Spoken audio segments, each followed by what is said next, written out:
Our next segment is with our partner, Centific. The company is a fast-growing player in the arena of data labeling and model customization, and I want to bring them on for a discussion around how they think the space is going to evolve in the coming years. Joining me now is Centific SVP Prithivi Pradeep. Prithvi, welcome to the show. It's great to have you here. Great to meet you as well, Akash. Thanks for having me. So talk to us about what Centific does.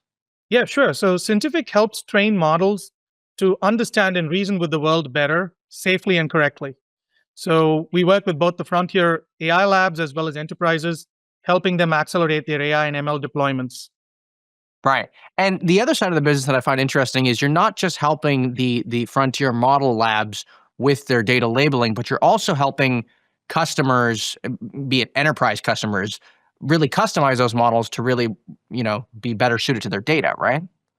That's correct. So if you look at the three functional blocks within the AI ecosystem, you've got the compute, the models, and the data.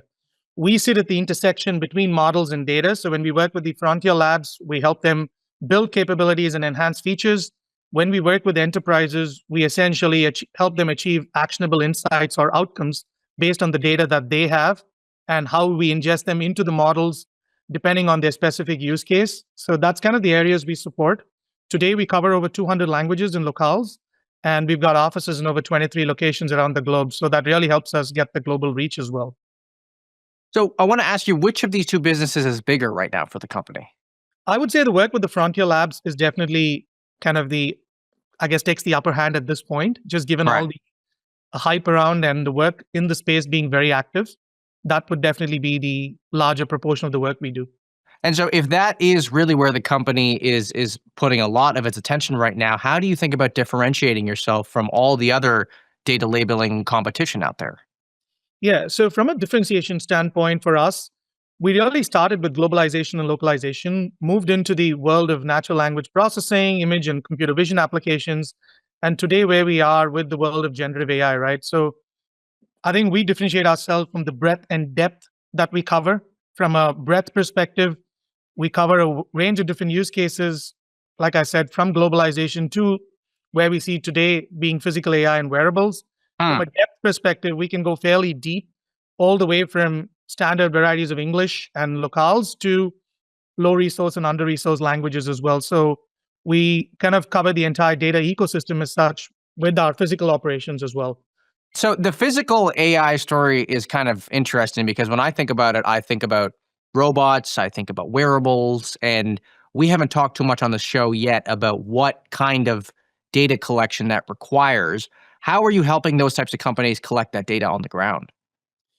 Yeah, so the wearable space and the physical AI robotic space is very interesting, and it's gained traction in the last 12 months exponentially compared to the previous years, to be honest. I think the investment in startups alone in the physical AI robotic space is over $8.5 billion just this year.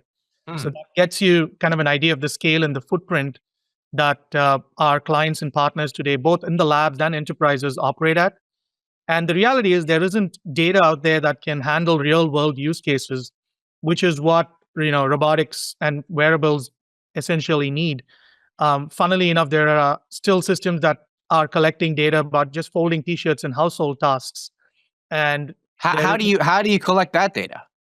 Yeah, that's with a lot of in-field collection as well as in labs. We've got our robotics labs that does the kind of the simulated data or data with teleoperating devices, et cetera, with robotic arms that we kind of build and maintain and also work with our frontier labs, et cetera. So this is like a person that is controlling the robot, teleoperating the robot essentially, and walking them through what the right process would be and doing that hundreds of thousands of times over and over again. Correct. And then you're capturing, multimodality there. You're capturing the image data, of course. You're capturing video. You're capturing sensor data. Because think about a robot changing a bulb. There's a lot of things that can possibly go wrong, all the way from friction points to the amount of pressure you apply, et cetera. And that's being done. Part of it is done in our labs. The other part is actually in the field, where we actually go into people's homes, having them kind of record household tasks, household activities across different modalities and geographies. So that's kind of where the real world data comes in.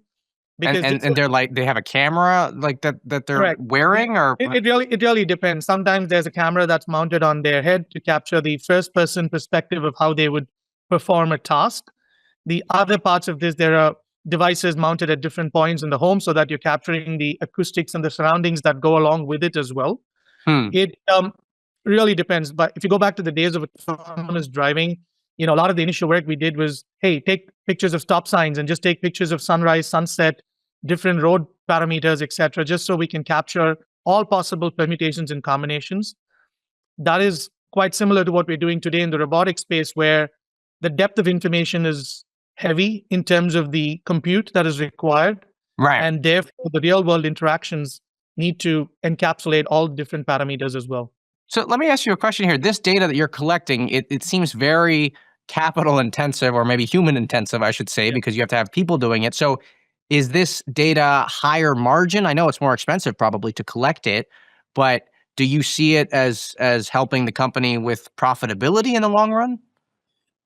I think this is the next frontier that all of our kind of clients and partners in the ecosystem are progressing towards. Depending on who you talk to, they would say that image, video, audio are in their individual selves are solved use cases to a large extent. But when you come to combining all of them and being able to make a decision very quickly for the human, that Right. seems to be the next frontier. Right. And I think being at the front and center of it now is where the industry is gearing towards as well. And so let me ask you this. How far away do you think we are from a killer humanoid robot? Killer meaning, it can do everything for you. I mean, we talk on this show a lot about how far away they are. Yeah. You have a ground view to all these robotics companies that are trying to figure this stuff out. Yeah, I would say, we're making tremendous progress. If you look at things like, for example, like the Meta glasses, right? They're doing far more than what they did 12 months ago. They will do far more than what they're doing today in the next 12 months, for sure. And I would say probably in the next 12 to 24 months, you'd see some amazing deployments in the field of physical AI and robotics Hmm. that essentially cover a broad variety of use cases, right? So I think I was reading one of Elon's interviews where he said that it's not about displacement. It's more about, think about, going to a doctor or a healthcare space and you have access to so many more experts that are not necessarily needing to be trained humans, but they're as good as what they come through in that space. Right. Great. Well, Prithvi, I want to thank you for coming on the show. It's a great conversation and a fun one.